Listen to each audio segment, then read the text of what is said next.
This is the Telemetry Transportation Daily for September 22nd, 2025, and I'm Sam Abul-Samad, Vice President of Market Research for Telemetry.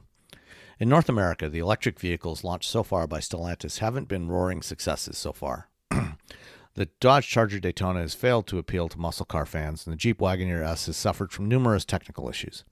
However, in Europe, Stellantis has a much larger presence in the EV market, and engineers in France have been working on a substantially updated battery and propulsion architecture. Developed in partnership with Total Energy's battery unit SAFT, Stellantis announced the Intelligent Battery Integrated System, or IBIS. IBIS eliminates the discrete power electronics module that handles the conversions between alternating and direct current, as well as the onboard AC charger. Instead, there is an inverter and control board installed on each of the modules in the battery pack. This has numerous benefits, starting with packaging. The traditional PEM takes the high voltage current from the battery pack and converts it into an AC sine wave, but the signal tends to be noisy, which leads to efficiency loss. In IBIS, each module generates its own cleaner low voltage AC sine wave, which are then added together.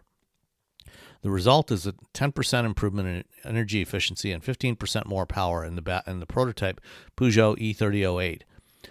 Charging time is also reduced by 15%, while 40 kilograms of weight is saved. Battery service is also made easier. Since the modules are not linked in a high-voltage circuit going to the inverter, each module, an integrated inverter, only puts out 48 volts. Thus, the battery can be serviced by technicians without special high-voltage training and tools. This can help keep a battery in service longer by making it easier to replace defective or degraded modules. The IBIS is compatible with multiple battery chemistries, including a mix within the same pack. Stellantis hopes to have this architecture in production by the end of the decade. Thanks for listening.